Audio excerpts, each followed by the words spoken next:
Hello aspirants, అందరూ ఎలా ఉన్నారు? బాగున్నారని ఆశిస్తున్నాను. Welcome back to my channel. Friends, చూసుకున్నట్లయితే నిన్న ఏపీఎస్సీ గ్రూప్ 1 మెయిన్స్ రిజల్ట్స్ నన్ను ఎంతో కలిచివేసాయని చెప్పాలి. అసలు మిస్టేక్స్ ఎక్కడో ఏంటో తెలియని పరిస్థితిలో ఉన్నాను నేను. అంటే 60 క్వశ్చన్స్ బాగా రాసినప్పటికీ, ఎస్సే చాలా బాగా రాసినప్పటికి కూడా క్వాలిఫై కాలేదంటే దాన్ని తట్టుకోవడానికి కొంచెం కష్టంగా ఉంది. బట్ మనం దాన్ని మార్చేది ఏం లేదు. బట్ రిజల్ట్స్ వచ్చేసాయి కాబట్టి మనం ఇక మార్క్స్ వచ్చేదాకా వెయిట్ చేయాలి. మార్క్స్ బట్టి నాకు ఒక ఐడియా వచ్చేస్తుంది.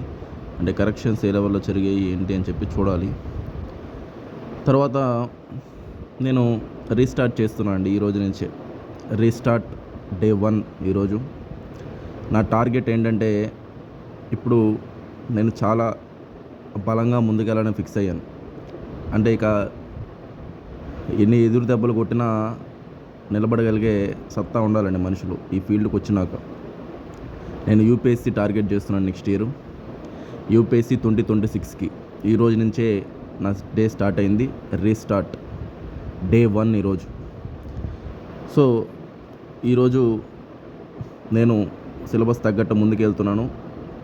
చాలా అంటే చాలా ఎఫెక్టివ్గా ఇంకా ముందుకెళ్ళాలని భావిస్తున్నాను అన్నమాట. సో 99% అయి ఉండొచ్చు. ఆ 1% కోసం కూడా నేను పోరాడుతున్నాను. యూపీఎస్సీలో నేను చేసి చూపిస్తాను అండి. సో ఇదే ముందన్నాను సార్, గ్రూప్ 1 నేను క్వాలిఫై అవుతాను. బట్ ఏందో ఇక్కడ నాకు అసలు అర్థం కాని విషయం ఏమైందో ఏమో తెలియట్లేదు.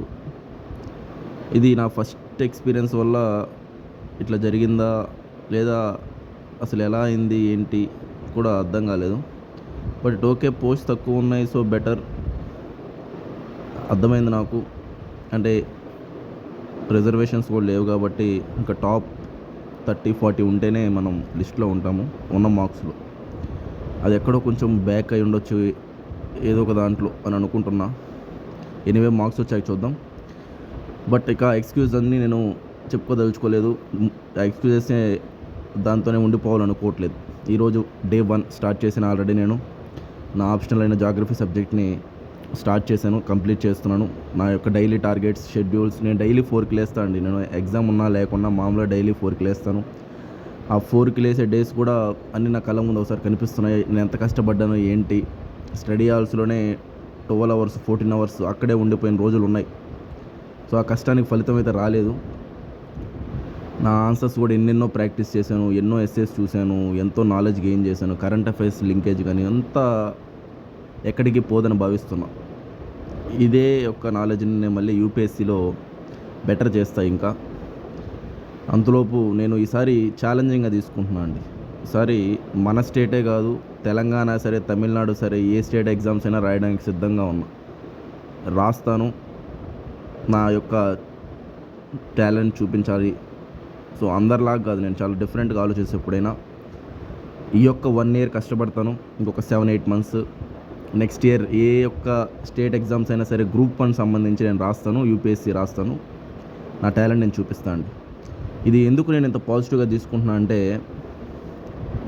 ఇక ఏదో మనల్ని కోరుతున్నారు మన సైడ్ నుంచి, వాళ్ళకి ఇవ్వాలి కదా, వాళ్ళకి ఇస్తేనే వాళ్ళు సాటిస్ఫై అవుతారు. సో అది ఇవ్వడానికి నేను రెడీగా ఉన్నా. అది ఇవ్వాలంటే టాప్లో ఉండాలి కాబట్టి దానికోసం ఎంతైనా నేను కృషి చేస్తాను. నేను మామూలుగానే 8 to 10 అవర్స్ చదువుతాను డైలీ. ఈసారి నేను 14 అవర్స్ చదవడానికి కూడా రెడీగా ఉన్నా ఈ రోజు నుంచి. సో ఈ రోజు నుంచి 14 అవర్స్ చదవడానికి కూడా రెడీగా ఉన్నా. ఆల్రెడీ నేను షెడ్యూల్ కంప్లీట్ చేసుకున్నాను మార్నింగ్ నుంచి. నేను దాని గురించి ఆలోచిస్తూ, బాధపడుతూ, ఏడుస్తూ ముందుకు పోలేను. మీకేమనిపిస్తుందో కింద కామెంట్ చేయండి. Thank you.